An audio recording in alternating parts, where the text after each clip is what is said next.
आज आपको इंडिया के गली नुक्कड़ पर बहुत से ऐसे डॉक्टर्स मिलेंगे जो 10th क्लास तक पास नहीं कर पाए, लेकिन इलाज इनके पास हर बीमारी का है। नाम डॉक्टर जयपाल वर्मा, पढ़ाई हाई स्कूल पास। कोबरा सांप भी किसी को काट ले तो आपके पास इलाज। हाँ जी हाँ। ऐसे डॉक्टर्स को बोला जाता है क्वैक्स, यानी झोला छाप। एलोपैथ की प्रैक्टिशनर जी डॉक्टर हैं आप? जी, कहाँ से पढ़ी है आपने डॉक्टरी? हम पढ़े नहीं हैं, प्रैक्टिशनर हैं। मतलब दवाई देते हैं? हाँ देते हैं, मेरे पास डिग्री नहीं है, हाँ। प्रैक्टिशनर हूँ। इनके पास कोई प्रॉपर डिग्री नहीं है, लेकिन ये खुद को डॉक्टर कहते हुए नहीं शर्माते और लोगों का इलाज करते फिरते हैं। बोले के लिए हमको डर किस बात पे रहे? हम तो आपसे बात करने के लिए बैठे हैं, आप डॉक्टर साहब हैं, हम आपसे बात करने हैं। डर साहब डिग्री डिप्लोमा है नहीं साहब। और अगर इनको कोई नकली डॉक्टर या झोला छाप बोल दे तो ये बहुत आराम से कहते हैं कि भैया हम तो समाज सेवा कर रहे हैं। लोग कहते हैं केस बिगाड़ रहे हैं, लेकिन ये प्राथमिक उपचार करके देश की मदद कर रहे हैं। लोगों की सेवा करते हुए हमेशा सरकार का सहयोग कर रहे हैं। बुरा नहीं लगता कोई आपको झोला छाप डॉक्टर बोलेगा?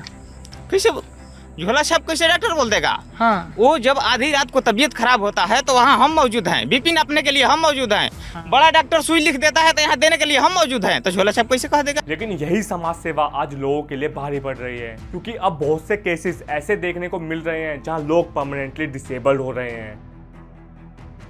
WHO की एक रिपोर्ट के मुताबिक आज भारत में 57% एलोपैथी डॉक्टर्स ऐसे हैं जिनके पास कोई मेडिकल डिग्री नहीं है। अगर आप गांव में देखोगे तो वहां और बुरा हाल है। गांव में करीब 82% डॉक्टर्स के पास कोई मेडिकल डिग्री नहीं है। 2018 की एक रिपोर्ट के हिसाब से ऑलमोस्ट 20% डेथ जो इंडिया में ट्रीटमेंट के दौरान होती है, उसमें एक फेक डॉक्टर इन्वॉल्व होता है। अब ये सब देखने के बाद आपके मन में एक सवाल जरूर आया होगा कि सरकार इनके खिलाफ कोई एक्शन क्यों नहीं लेती। लेकिन इससे भी बड़ा सवाल है कि लोग इनके पास क्यों जाते हैं। और सिर्फ जाना ही नहीं, बहुत से लोग ऐसे हैं जो सर्टिफाइड डॉक्टर से इलाज कराने से अच्छा इनके पास जाना प्रीफर करते हैं। चलिए जानते हैं इन झोला छाप डॉक्टर्स के बारे में। पढ़ाई कितनी करी है? ग्रेजुएशन कंप्लीट है मेरा। किसमें? मैथ ऑनर से। हमको ऐसी था कि नहीं डॉक्टर बनना है, प्रैक्टिस करके बनिए चाहे पढ़ के बनिए। बहुत हमारे जैसे बिहार में छाए हुए हैं, गाँव में छाए हुए हैं। ये जो संतोष कुमार है, ये हमारा गाँव का माँ है। यही लोग भगवान है आज के डेट में जो कि बचाए हैं गांव के आदमी को। कोई भी दवा रिएक्शन करेगा, जैसा रिएक्शन करेगा वैसा काटा दिया जाता है।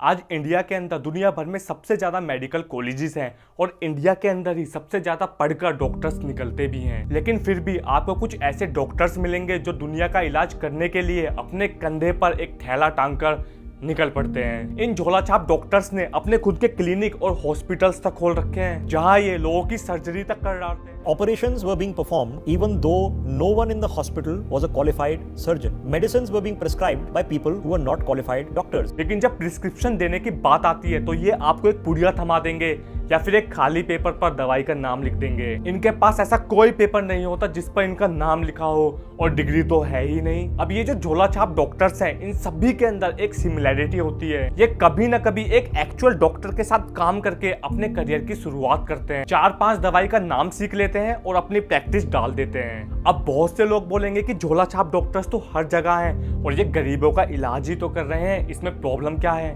दिक्कत का विषय है राकेश यादव जैसे डॉक्टर्स। ये कंधे पर अपना झोला टांगे एक घर से दूसरे घर जाते हैं अपनी साइकिल पर और लोगों को वादा करते हैं अपने मैजिकल ट्रीटमेंट का। इनके मैजिकल ट्रीटमेंट में है एक इंजेक्शन और 3 पुड़िया, सिर्फ 10 रुपए की। उन्होंने ये मैजिकल ट्रीटमेंट गांव में बहुत लोगों को दिया, पर क्योंकि doctor Yadav same syringe use कर रहे थे अपने मेडिकल ट्रीटमेंट के लिए, इस वजह से 33 लोग HIV पॉजिटिव हो गए। जी हाँ, 33 लोग। और ये अकेले नहीं है। आज भारत में मॉडर्न मेडिसिन के साथ आयुष वाली मेडिसिन की भी पढ़ाई होती है। इंडिया में सबसे ज्यादा मेडिसिन भी बन रही हैं। दुनिया भर की 20% जेनेरिक ड्रग्स यानी 5 में से 1 दवाई इंडिया से ही बनकर निकल रही है। वैक्सीन में ये नंबर और भी ज्यादा है। दुनिया भर में 60% वैक्सीन हमारे यहीं बन रही हैं, और कुछ पर्टिकुलर वैक्सीन में तो ये नंबर 70 to 90% चला जाता है। कोविड के टाइम में आपने देखा भी होगा कि 150 से भी ज्यादा कंट्रीज को हमने हेल्प करी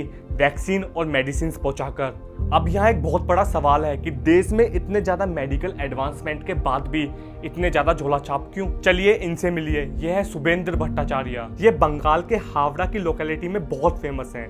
क्योंकि वो गरीब लोगों का इलाज मुफ्त में करते हैं। वो ये कहते हैं कि उनके पास गिनीज वर्ल्ड रिकॉर्ड है क्योंकि वो Royal College of Physician London के यंगेस्ट मेंबर हैं। इसके अलावा उन्होंने ये भी कहा कि वो Nobel Foundation, QIMR Medical Research Institute, American College of Physician, Harvard Medical Club, University of Wisconsin Medicine, Stanford University School of Medicine, University of Oxford, School of Clinical Medicine at University of Cambridge, Massachusetts Institute of Technology और Calcutta National Medical College and Hospitals के member हैं। इनको life time achievement award भी मिला है president Pranab Mukherjee से। पर ये शुभेंद्र भट्टाचार्य एक फेक डॉक्टर है। इन्होंने किसी और डॉक्टर के साथ काम करके या फिर किसी और तरीके से छोटी छोटी नॉलेज गेन करी है, जिसकी वजह से उन्होंने अपनी खुद की मेडिकल प्रैक्टिस स्टार्ट की है।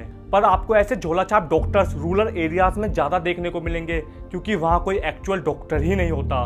तो आप कितने साल से भी पूरा डॉक्टर बने हुए हैं? 3 साल से हम लोग प्रैक्टिस कर रहे थे। और आपने पढ़ाई कितनी करी है? ग्रेजुएशन कंप्लीट है मेरा, मैथ ऑनर्स से। इंडियन मेडिकल एसोसिएशन के हिसाब से इंडिया में ऐसे करीब 10 लाख इनफॉर्मल डॉक्टर हैं। इन 10 लाख में से 4 लाख डॉक्टर्स आयुर्वेदिक, यूनानी, सिद्धा, होम्योपैथी के प्रैक्टिशनर्स हैं। अब यहाँ एक सवाल है कि ये 4 लाख डॉक्टर्स क्या पूरी तरह से फेक हैं? नहीं, क्योंकि इंडियन सरकार के हिसाब से ऐसा कोई भी व्यक्ति जिन्होंने इन चीजों पर कोर्स किया है वो एक पेशेंट को ट्रीट कर सकता है। बस फर्क ये है कि वो उस पेशेंट को एलोपैथिक ट्रीटमेंट या मॉडर्न मेडिसिन नहीं दे सकता। जिस भी डॉक्टर के पास एक MBBS की डिग्री है वही एलोपैथिक मेडिसिन दे सकता है, पर इसके बावजूद कई इनफॉर्मल डॉक्टर्स एलोपैथिक मेडिसिन देते हैं। जब लोग आपके पास आते हैं कि उनको खांसी है, जुकाम है, बुखार है, तो आप उनको कौन सी दवा देते हो इन दिनों में?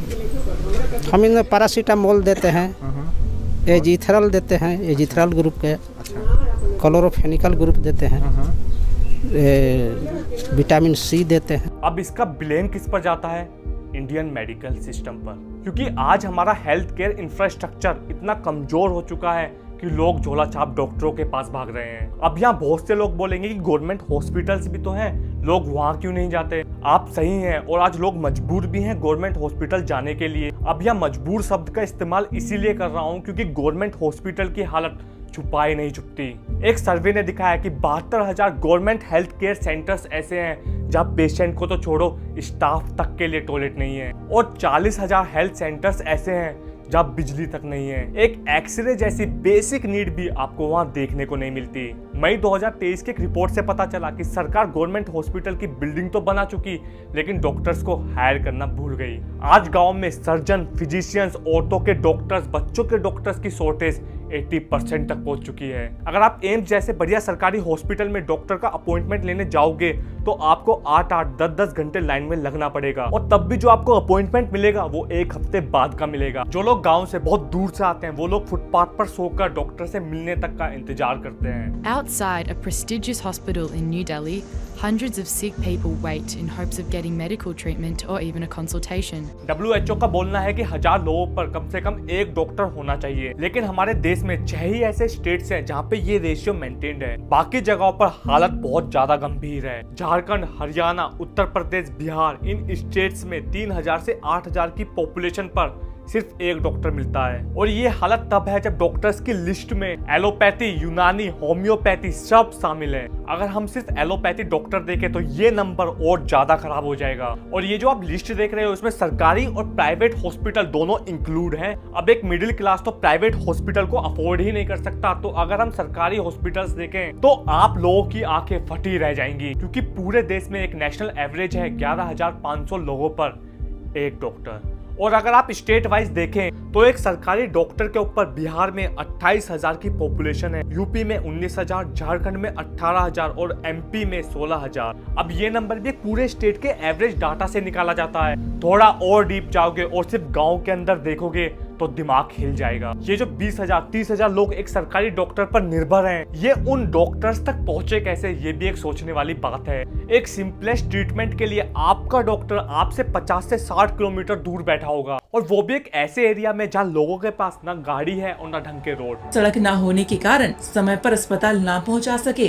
और उपचार न मिलने के कारण बीमार युवक की नीलकंठ के समीप मौत हो गई। और इसी बीमार सिस्टम के चलते एक और नई बीमारी ने जन्म ले लिया जिसका नाम है झोला छाप डॉक्टर। सबसे ज्यादा ये लोग आपको गांव में ही देखने को मिलेंगे, क्योंकि वहां पर दूर दूर तक असली डॉक्टर का नामो निशान नहीं होता। ऐसे एरिया में जो भी इंसान 2-4 दवाई के नाम जान गया वही डॉक्टर। पैसा मिलता है, इज्जत मिलती है। हाँ, इस काम में रिस्क तो है, लेकिन ये लोग सोचते हैं कि हम तो चलो सोशल सर्विस कर रहे हैं, किसी दूसरे इंसान का भलाई हो रहा है तो कोई बात नहीं।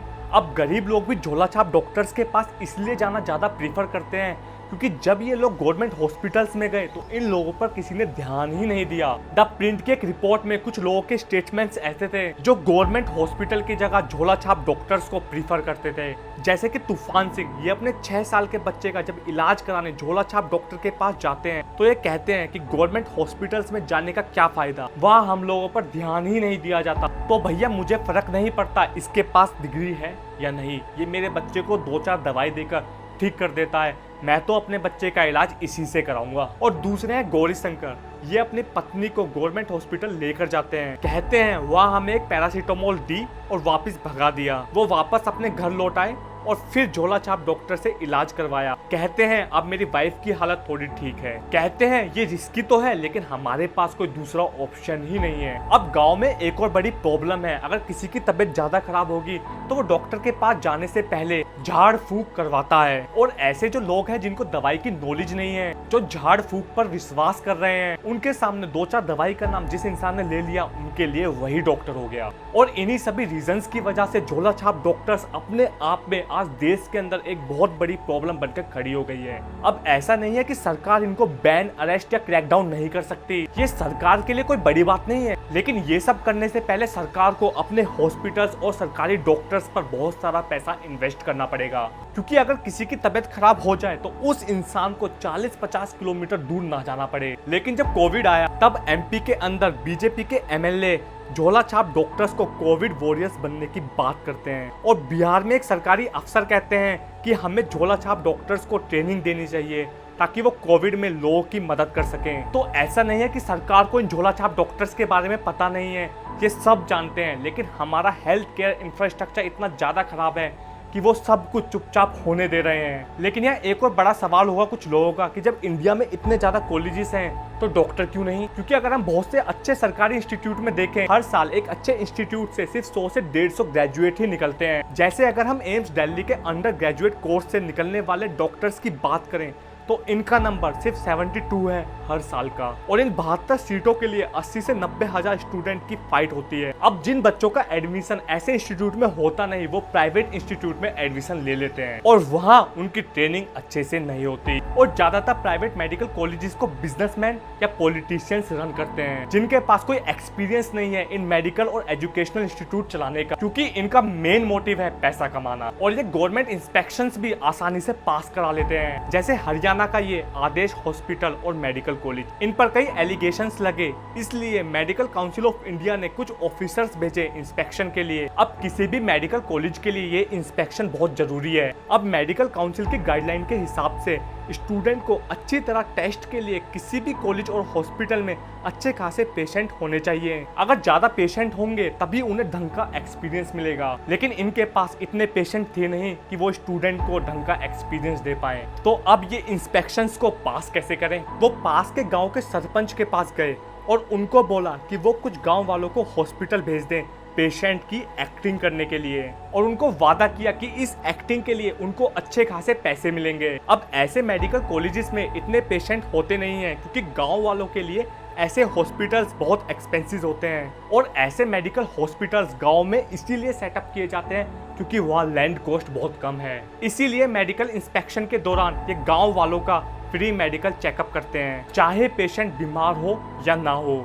और कुछ प्राइवेट हॉस्पिटल्स में तो डॉक्टर तक को रिक्रूट करते हैं सिर्फ इंस्पेक्शन के टाइम पर, और कुछ डॉक्टर को सिर्फ 2 से 3 दिन के लिए 5 से 6 लाख देते हैं। बस गवर्नमेंट इंस्पेक्शन के दौरान इनको वहाँ प्रेजेंट रहना है। और इसी वजह से इतने ज़्यादा मेडिकल ग्रेजुएट नहीं है इंडिया में, और जितने हैं भी उनको अच्छी ट्रेनिंग नहीं मिलती, और अच्छी ट्रेनिंग मिल भी गई तो वो रूरल एरियाज में काम करना पसंद ही नहीं करते। तो अब सरकार यहाँ कर क्या सकती है?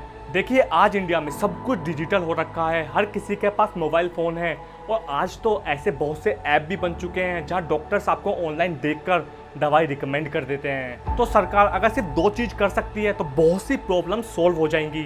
सबसे पहले सरकार अपना खुद का एक ऐप लॉन्च कर दे जहां डॉक्टर्स ऑनलाइन कंसल्ट कर सकें, तो गांव में बैठे हुए एक आदमी को अच्छी और टाइमली सर्विस मिल जाएगी। और इसके लिए तो ज्यादा इंफ्रास्ट्रक्चर की भी जरूरत नहीं है। डॉक्टर्स की एक बड़े लेवल पर हायरिंग करनी होगी और कुछ सिटीज में सेंटर्स बनाने होंगे जहां से वो बैठकर ऑनलाइन कंसल्टेशन दे सकते हैं। हाँ, इससे सभी इलाज नहीं होंगे, लेकिन इमरजेंसी के टाइम पर जो गाँव वाले इन झोला छाप डॉक्टर से उल्टी सीधी दवाई खाते हैं उससे तो अच्छा ही है कि एक क्वालिफाइड डॉक्टर की रिकमेंडेशन से है। और कुछ सरकारी मेडिकल स्टोर्स खुलवाना जरूरी है ताकि कंसल्टेशन के बाद ये लोग वहां से दवाई ले पाएं।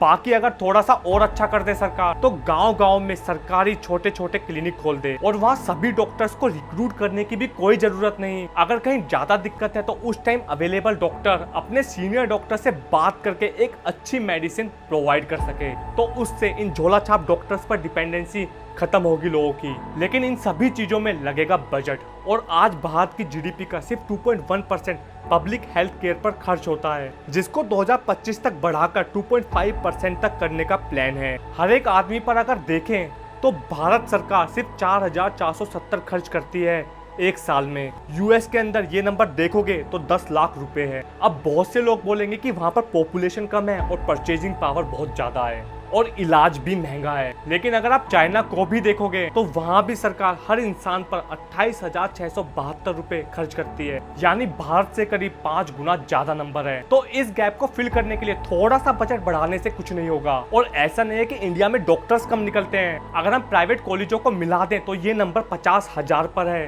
वो बात अलग है कि अच्छी ट्रेनिंग नहीं दी जाती और बहुत सी जगह तो पैसे देकर डिग्री खरीद लेते हैं। तो अगर एजुकेशन पे अच्छे से ध्यान दिया जाए और जो डॉक्टर्स हर साल निकलते हैं उन्हें अच्छी ट्रेनिंग दी जाए तो शायद इस गैप को फिल किया जा सकता है। तो जो हर साल डॉक्टर्स बनते हैं 10 में से 9 डॉक्टर तो प्राइवेट में चले जाते हैं। 7 साल मेहनत करके लाखों खर्च करके कोई इंसान क्यों ऐसे हॉस्पिटल में जाएगा जहां टॉयलेट और इलेक्ट्रिसिटी तक ना हो। जब तक सरकारी हॉस्पिटल्स की कंडीशन ठीक नहीं होगी तब तक वहां लोग जाना ही नहीं चाहेंगे। अब यह एक बड़ा स्टेप हमारी सरकार को लेना होगा और हमारे हेल्थ केयर इंफ्रास्ट्रक्चर को अच्छा बनाना होगा ताकि लोग इन झोला छाप डॉक्टर्स के पास ना जाके अच्छे से सरकारी हॉस्पिटल्स में अपना इलाज करा सकें। बाकी अगर और भी तरीके हैं जिससे हम अपने हेल्थ केयर इंफ्रास्ट्रक्चर को अच्छा बना सकते हैं तो आप हमें कमेंट करके जरूर बताना, और ऐसी और वीडियोस देखने के लिए हमारे साथ बने रहो। नमस्कार। एक ऐसी खबर जिसे सुनकर आपके रोंगटे खड़े हो जाएंगे। The epicenter of the HIV horror.